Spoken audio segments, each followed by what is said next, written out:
because there wasn't a murder. Oh my gosh. He's a loser, but he doesn't deserve this. Well, thank you so much for coming here today.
I'm so excited!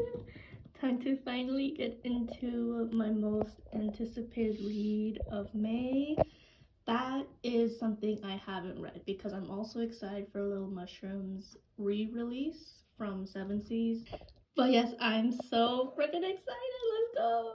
This one I'm just so excited to get into, and I really wanted to film and read it. June Hur is actually coming to Korea next, or she isn't in Korea already, but she's holding a book talk event next Saturday, so I have 1 week to finish this book, or at least a weekend to finish this book. And yeah, so I'm going to get into it, and I'm so freaking excited. I have with me my homemade macadamia milk matcha latte with my art that I'm so excited for. Let's get into it. I'm so excited.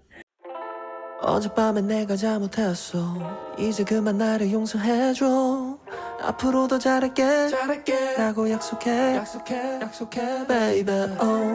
나는 어제 내가 잘못한 걸 눈에 뜨고 드디어 깨달았네. I brought my pens and my book journal. I don't have... I need to just get my thoughts written down. There's nothing to write just yet. 이거 말투 이쁜 얼굴은 지푸둥해지네. 집에 와서 내 화를 너에게 푸는 내가 너무 싫었어. 이기적이야 너도 힘들 텐데 계속 내 얘기만 하고 있어. 없어 눈치 내 못된 거지. 노력해도 이겨내지 못한 자존심. 사랑스러운 네 잔소리를 내가 잘못 이해해서 미안해. 고칠게 입에 달라붙었어 이런 rhetoric. So I feel like I have to say this. I've never read Pride and Prejudice. I think I watched the 2005 film adaptation, but that was when I was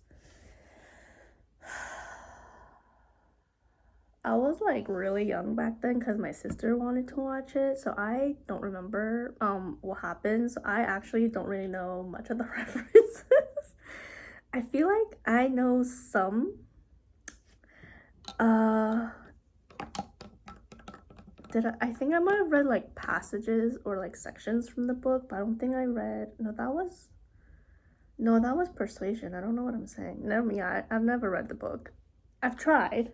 I just never managed to stick to it.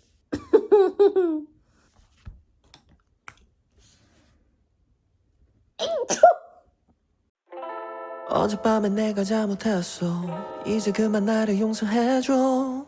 앞으로 더 잘할게 라고 약속해 baby. 나는 어제 내가 잘못한 걸 눈에 뜨고 드디어 깨달았네 baby. 왜 넌 너만 보면 감이 자꾸 투정을 부려.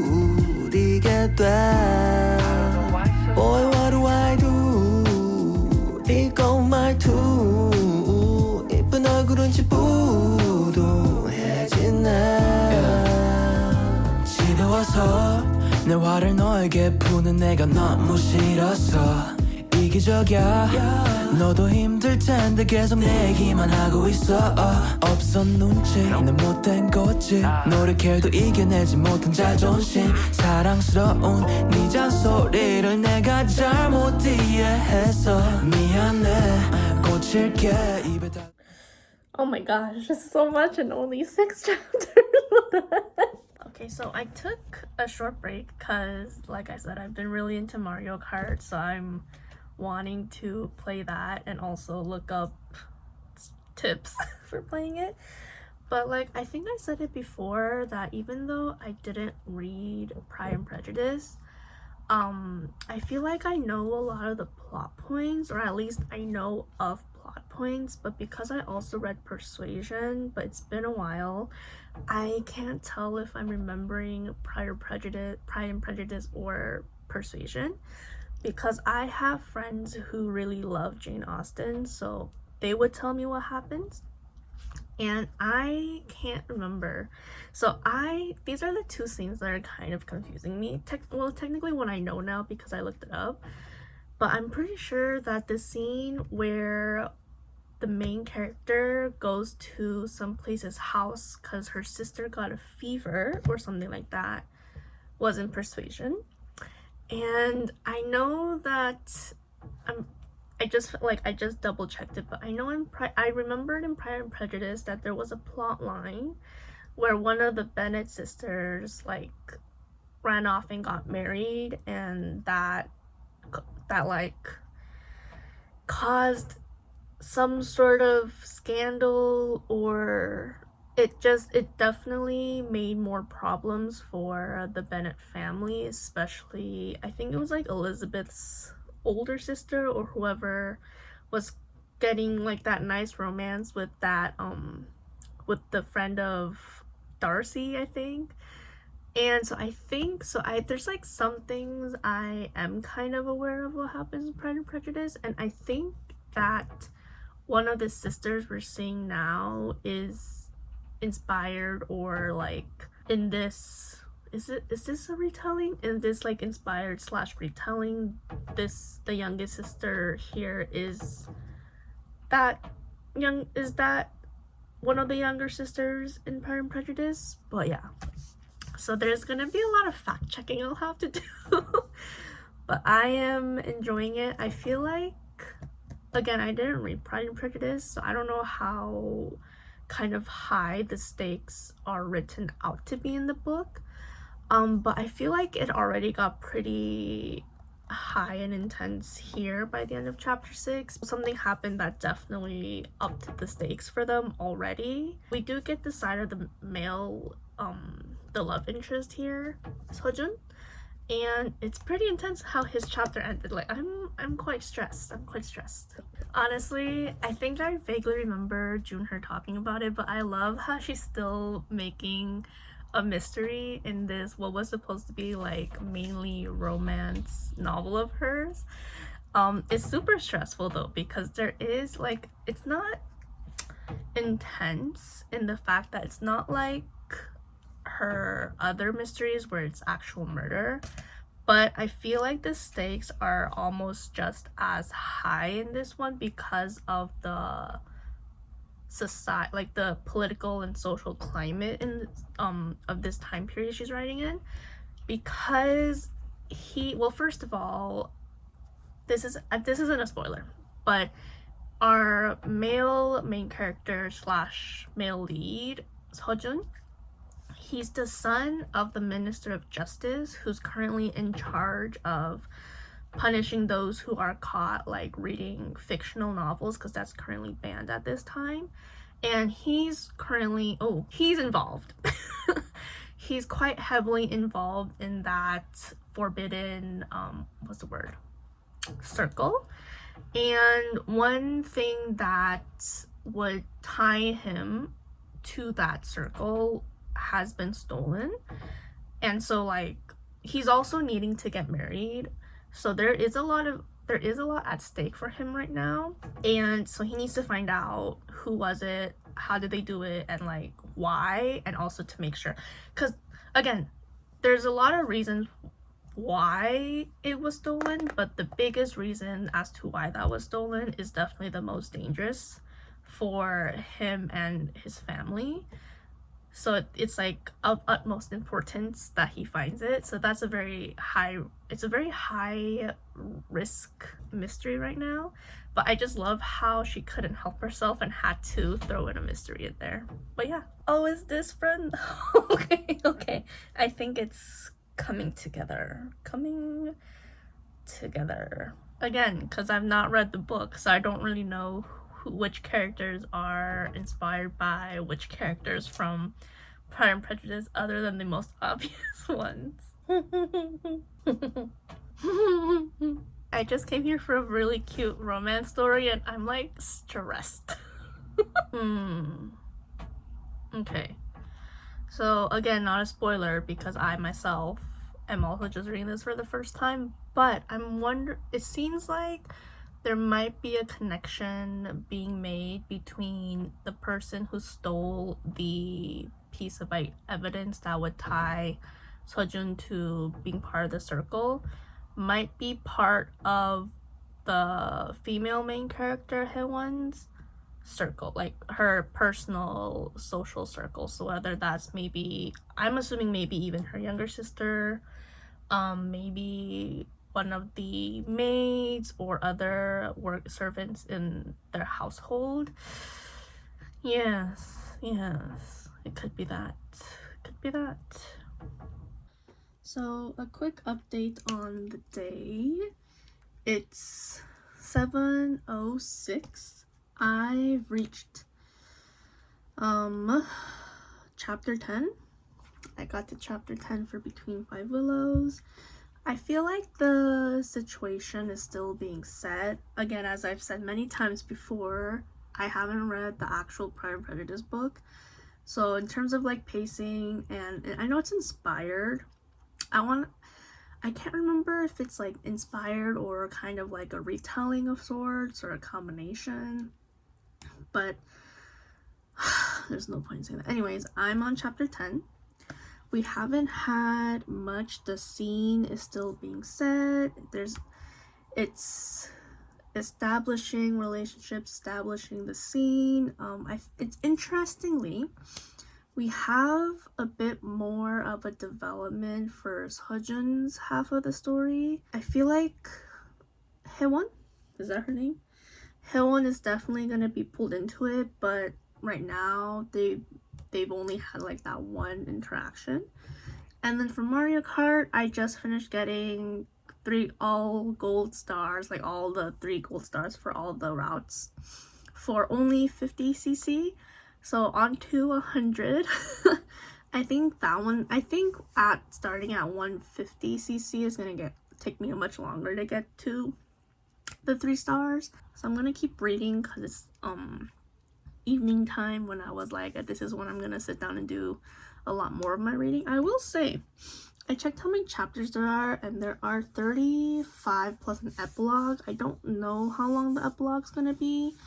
If it's similar to the author's previous epilogues, they're not necessarily a chapter length, but they're like in between. But it's like almost a chapter sometimes, I want to say.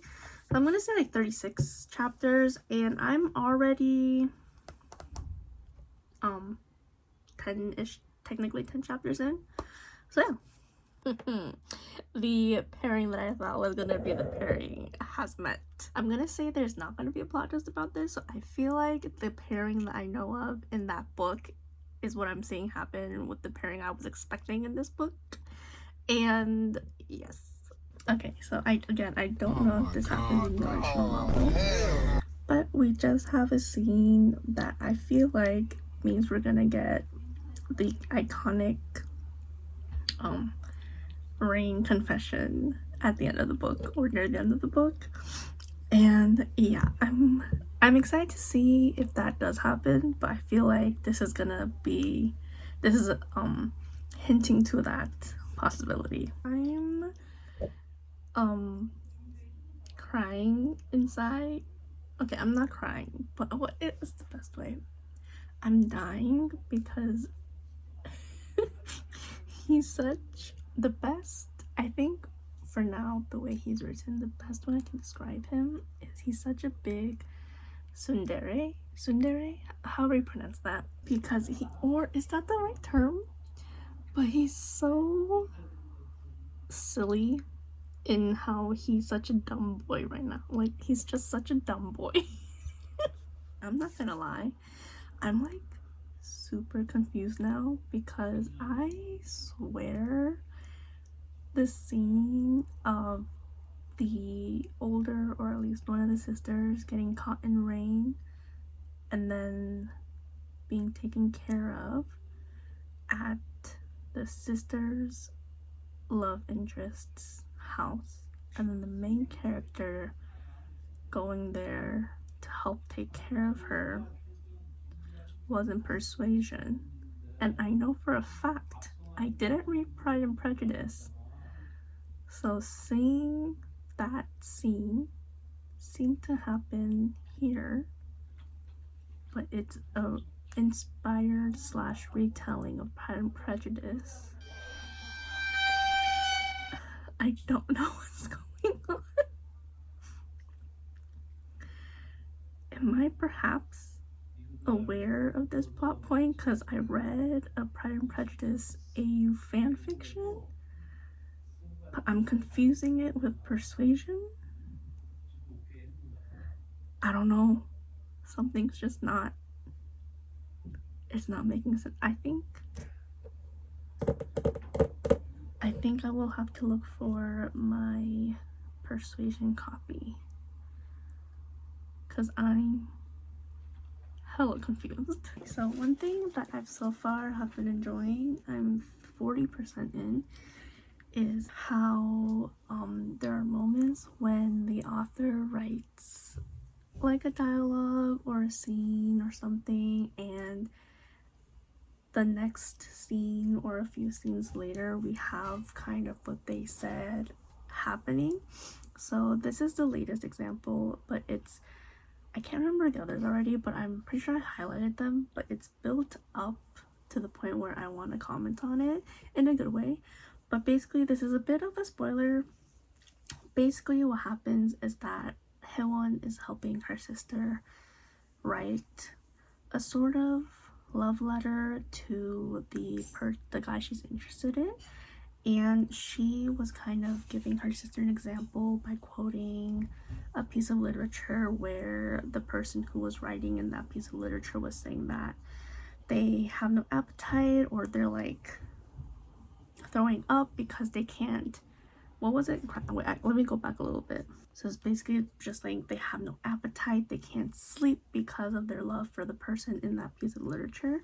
And then the sisters kind of had a conversation where the older sister, Jade, was saying that she can't imagine inspiring that kind of love-sick reaction in a person. And then Hema was also saying how she's not sure, like she's never really thought of that because she has a lot more other worries to think about than whether a man can't eat because of her. But then we get to the next chapter and we see that the friend of Sojun has told him, "You've lost all appetite." And I just love how that is clearly calling back to the sisters' conversation, but just having that loss of appetite happening in the next chapter, and just that continuous like commenting on something and then that happening later has just been quite delightful to read. I've been seeing this sprinkled throughout the book already, but I like it every time. I'm gonna be so real with you guys. You guys know how much I love June Hur and her books. I still haven't read Silence of Bones, but her other 3 books I've read 5 out of 5. I love the romance in Red Palace. I will say Behind Five Willows is kind of having the same issue, or I'm having the same issue that I tend to have with romances, or at least the most recent, which also isn't even that recent, YA romances I've read, where I personally can't see or feel the natural progression and development of the romance. He's fumbling so bad. We stand a loser. Oh my god.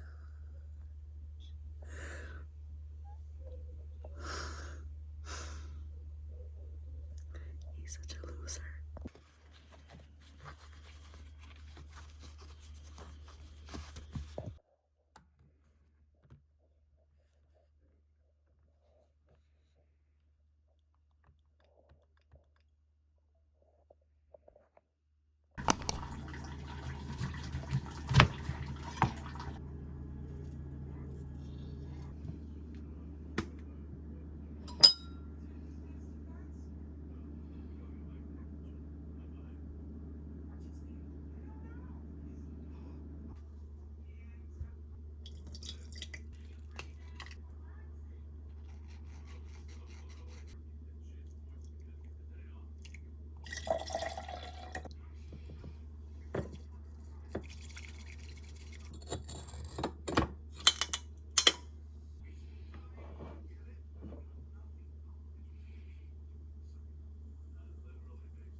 Honestly, I decided to reread this because I was thinking I was maybe reading through it too fast, and I was struggling with the start of the romance, and I was wondering maybe I read through it too quickly, so I might have missed the little details and stuff. Plus, I really want to take my time reading it, so I chose to reread it. But I'm rereading the beginning, and one of the struggles here is so relatable. Not in the sense of published books, but if you've ever had a fan fiction not update, or just like, you know how it is when you read a when you read a fan fiction and then you see like the last update was like what, 2015, or they've been updating consistently, but then all of a sudden there's no more updates. And I've had one where there's literally only one chapter left, and that is not, I think at this point it's not happening, but that's kind of the situation here. And I feel them. I relate to the readers in this book. I'm feeling a bit snackish, so I got a little bowl of snacks. How do I do? They're kind of like slightly fried. Is it fried? I don't know, but they've been made crunchy. And they are just random vegetables. So we have beet, which is my least favorite. There's a bit of like a weird watery, like a dirt water flavor to it when I eat it. We have kokoma, sweet potato. We have tanobak, pumpkin. We have the lotus root. We have kim, which is my favorite. We have, what is this in English? I don't remember what it's called in Korean either, but like just, variety. It's very fun when you find references that you know of. So like I've been saying, I didn't read Pride and Prejudice, so that's a reference I know some of but not all of. But the book mentions the tale of Hongil-dong, and I think I talked about it in one of my really old videos because that was when I realized, okay, so just to say it here, I still have the copy, and I think that's been kind of described as a bit of like the Korean Robin Hood. And I think there were some, like from my modern mindset point of view, there were some issues I had found. But it was interesting to read like such a classic of Korean literature and also understand where the sample name comes from, because kind of like how there's like when you come across textbooks or when they're showing examples of like how to fill out a form, there's kind of the sample name. In Korea, Honggil-dong is kind of always the name being used, and I was like, why, like, what's up with that name? And then I found the book, and then I realized it's because it's from this story, so I thought that was pretty neat to find out. Okay, so I didn't delve too much into it when I was first reading it, I don't think, but I highlighted something here that made me say sus, because his manservant, Sojun's manservant, for me, is suspicious. Because he's acting like, I'm not sure why his manservant looks so sickly pale from waiting on him, even though Sojun thinks it's from the exhaustion of waiting on him. But it's the way he's like stammering, he's like averting his gaze when Sojun looks at him and stuff like that, and like he's just acting very skittish and, in my opinion, suspicious. And this is more important for me now because of what happens either in this same chapter, but either way, what happens when he gets back home and he sees that this one piece of evidence that could tie him to kind of like this illegal circle of the historical setting in this book has been stolen. He kind of has to try to figure out who did it and for what reason. And I feel like the manservant might be involved somehow. I think what makes me suspicious of it too is that the manservant Namgil, he seems to have a sweetheart or somebody he's into, like interested in. And the fact that like, so that could be a motivation for something. Or it could be used against him and they're forcing him to kind of act against Sejun. But we'll see. We have to see. Because at the point where I stopped before I decided to start rereading was like maybe the middle of chapter 19. And at that point, there hasn't been much progress on the mystery of like not even trying to like think of who could possibly benefit from that. But also something that's making me very curious is that Sejun's sister is mentioned a lot, but she still has yet to actually appear in the story. And from the way the story is written right now, there's two possibilities because they were kind of contradicting each other, so I'm still a little confused. One is that the sister got married and that marriage was terrible. I'm not sure what it's implying, but somehow like he said that the love story or the marriage didn't fall into ruin, so definitely it was not a good marriage. But then throughout the story they kind of keep mentioning like her happiness and like her marriage prospects. And again, I'm not sure how remarriage was looked upon in Korean history in Korea at this time. So it's kind of like, I'm assuming they're looking to getting her remarried.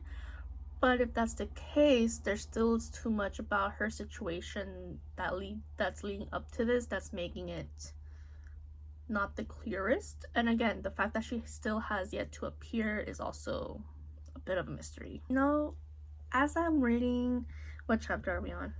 Chapter 7. I started getting the vibes of a family I couldn't put my finger on until I just did, but the dynamics of the sisters kind of remind me a little bit of Little Women. I am getting a bit of the, what are their last names? A bit of the March sister vibes within these three sisters as well. Okay, so I just changed hers. But I'm also wondering if it could maybe be his sister. I don't know if it would be for any like nefarious purposes, but I think it'd be pretty funny if it just ends up being because the sister wanted to know what happens. Because it's the final manuscript and basically like the ending to the story he's been writing. So I just wonder if she was just so desperate to know what happens that she broke into her own brother's drawer stuff just to steal the manuscript just so she knows how it ends, because honestly, that'd be so real. I also want to say either Namgil is suspicious in a bad way, or his sweetheart is Sejun's sister's maid servant, the one he caught behind the pillar. He just said something that seems like famous last words, and I hope it is proven wrong, because I would love to see that happen. My bro keeps lying to himself, and I'm looking forward to seeing him just keep falling on his face about that. He keeps putting his foot in his mouth, and it's embarrassing but highly entertaining. So cute. She spent so much time how do you say, like, chatting up her sister that she's literally out of breath. I love that. Oh, I remember what I wanted to say. So I think it was a good idea for me to have start reading from the beginning, because I am seeing more of the dynamic coming through, and I'm really enjoying the dynamic. Because the first time I was reading it, like I said, I think I was reading it a bit too fast, because I had a very strong feeling of insta-love between the two. But now it's a bit clearer to see that there's a lot more animosity, but like cute animosity, whether it's definitely one-sided at this point, but it's very cute. And it's definitely like, it's clear now that a lot of the moments are a bit more like, in a way that makes sense to me, like physical attraction. Like, clearly she can tell he's good looking, and that does fluster her, and he's kind of being a bit more taken by the subtle beauty of Hewon. And for him, oof, for him it's not necessarily insta love, but it's definitely stronger and deeper attraction and affection towards her. But I don't mind it, because he's honestly such a loser. he's he's a very like loser tsundere right now, and that hasn't seemed to have gone away. So I am loving the fact that he's such a loser, and the way that that kind of shows in how he's attracted and charmed by Hewon is the best thing. We stand a loser ML in this house, okay? Okay, so before I continue, the dynamic I was talking about that I've been really enjoying, first of all, I love a good reader ex-author kind of ship, whether like from the fan fictions I've read or just like the mangas I've read. I love a good reader ex-author. This is also kind of a bit of like a fan getting together with the person they're a fan of. I do enjoy those stories occasionally as well, so it's got like kind of that dynamic. And it's just really, it's also cute because of the way they've connected from being pen pals. That shared like struggle, the shared like the connection they've made from understanding each other is established, so that's also really cute. And then you toss in kind of like the not mistaken, is it mistaken? Secret identity, but then also like how despite their connection on paper, their IRL meeting is kind of sour, and it didn't work out well for either of them. So now there's like the unknowing, they're not enemies, but it's definitely they're antagonistic towards each other in real life, but then unknowing to both of them, they have like that deep connection through paper, and I am really enjoying that kind of setting, that kind of dynamic. Yeah, it's fun. Okay, I think one thing I have to comment on is like, there's the question, was it ever just casual? But what also kills me is how this has that like maybe a bit of a bait, which is unfortunate, but it does have that homo, and not erotic, but like definitely that like it's the typical classic iconic K-drama trope of like the girl is cross-dressing as a boy and then the guy who starts liking her gets that sexuality crisis. We don't have that actual crisis now, but it's definitely coming off in the way that it's like it, no matter whether you thought your pen pal was a guy, there's no way there was like platonic feelings involved, because how are you going to call them dearest and then their moniker? Like, that is not casual. Like I said before, I've been enjoying how June Hur kind of not necessarily makes, like, it's not every time she's kind of making the characters eat their own words, but essentially she does have them say something, and then a few pages later they're kind of like proven wrong. And this one so far is my favorite, where they were talking about how they were like, oh, I can never imagine igniting the kind of love in a man where he has no appetite because he's so in love. And then we skip here, and then the friend is kind of calling out, and like Haewon is there, so she's hearing it, but he's basically making him lose all face and being like, you've lost all appetite. And it's like, we know where this is going. We know where it's going. Oh, another reason why he's such a loser is because his actions, like, he's so bad at physically and verbally expressing what he's actually feeling, and it just comes off being so pompous and arrogant, and that makes Haewon's outlook and understanding of him even worse, but he doesn't seem to pick up on that, and I am a sucker for that. I am really enjoying that kind of dynamic. Like, it's so funny. He's such a loser. I love how in our Haewon's like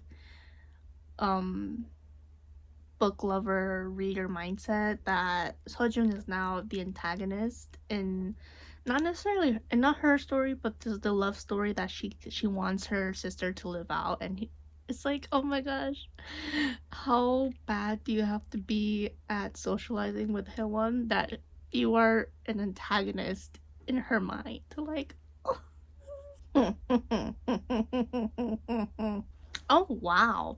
So there were apparently 281 women who are considered spinsters at this time.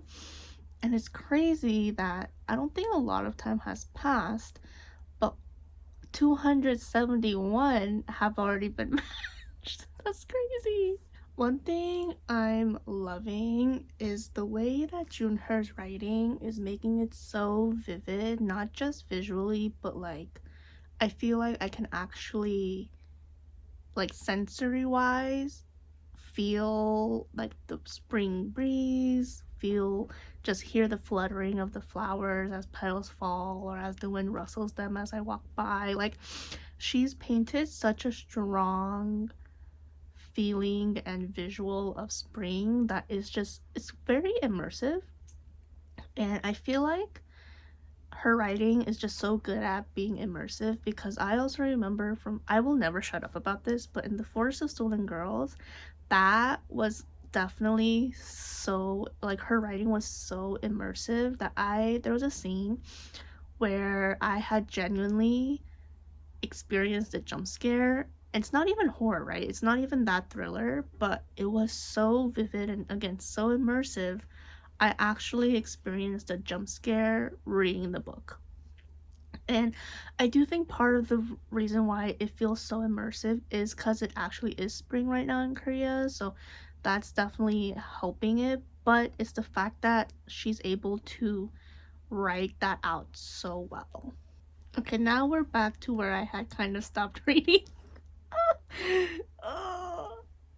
I can't, like, knowing what I'm about to go back into reading, I'm like, oh my gosh, I don't know if I can handle it. It's gonna be so embarrassing. So embarrassing. Oh my gosh. Oh gosh. He's just gonna keep putting his foot in his mouth. He's really messing things up for himself.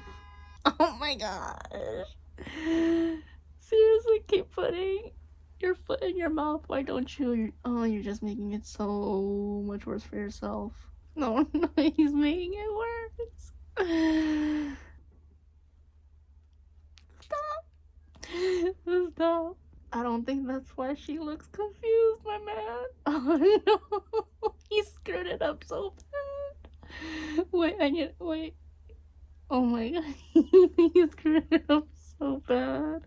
Of course she doesn't, you buffoon. Okay, hold up. She doesn't know anything though. It really was bad. Oh man, it was so bad. Here we go. Oh! Oh! Wait, I recognize that name. Oh! Oh my gosh. Oh! Oh my gosh. No! Oh my gosh. Oh my gosh. Oh my gosh. I'm so mad. But who is also in cahoots? And why? Oh my gosh, this is so stressful. Oh my gosh, that stupid word again.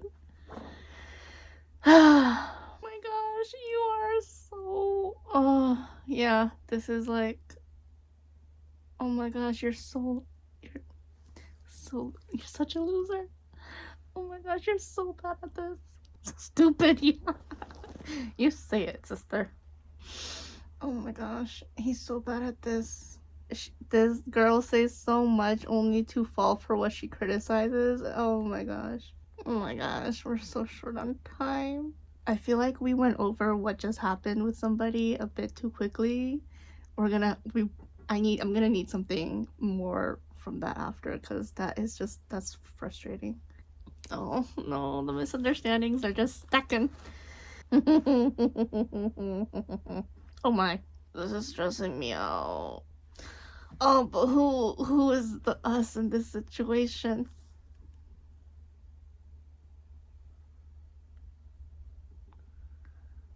Oh my gosh, that's the question. Scandalous. Oh! Oh! Okay, I see. Oh my gosh, we're almost done, but I feel like we're not even close to everything coming together. No, I know who this is. Oh! Ugh. Oh my god, we don't have much left. Why are you stressing me out so much? Oh. It's not the time to laugh. Oh, he's a loser, but he doesn't deserve this. After everything they went through. Oh my gosh. Okay, so the one thing I thought was gonna happen hasn't happened, and I don't think is going to happen. And we're like literally the last chapter. I don't know how this is gonna end. I'm worried I'm gonna feel dissatisfied with the ending, because I feel like it's not gonna give me like the depth and closure that I'm wanting right now. Oh my gosh.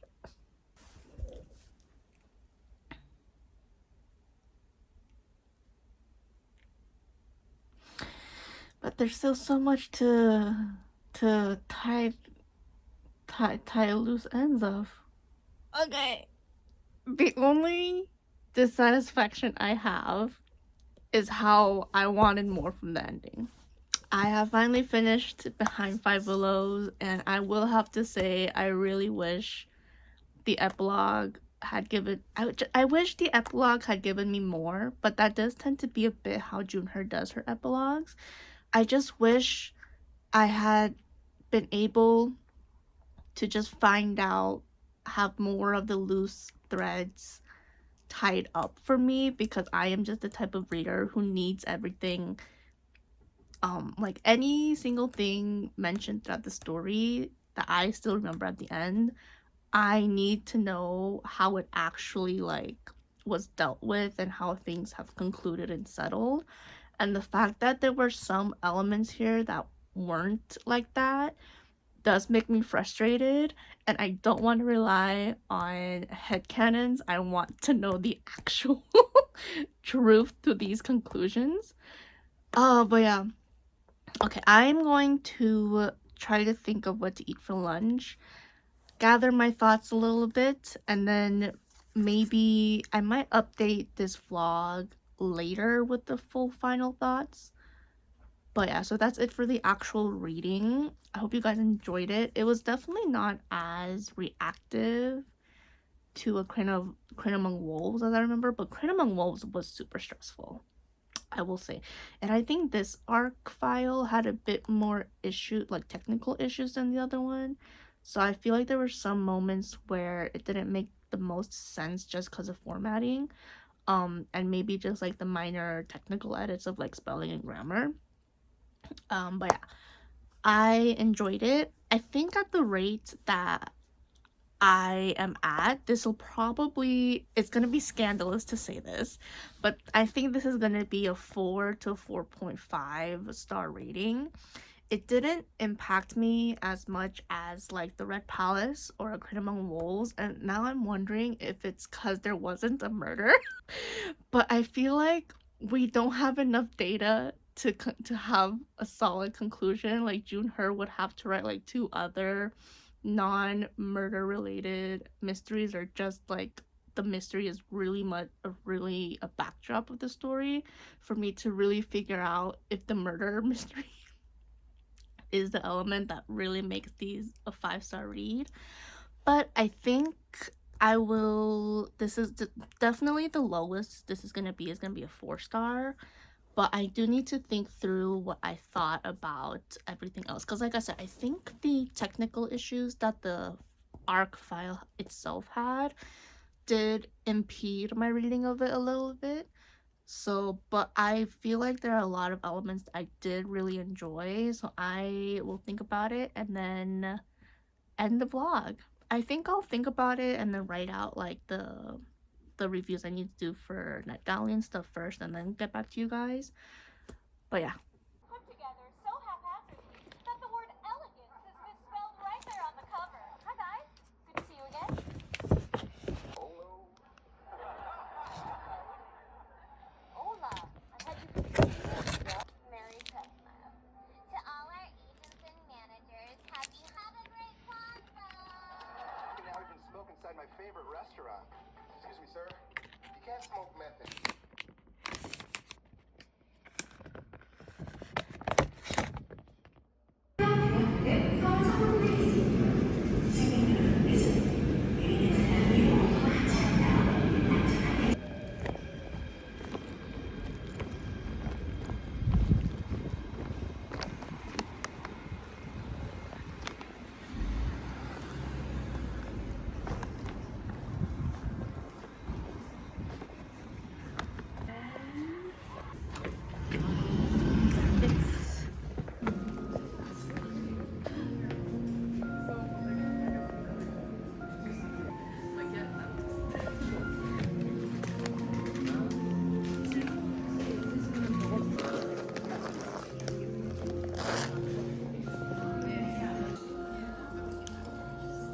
in here with us today.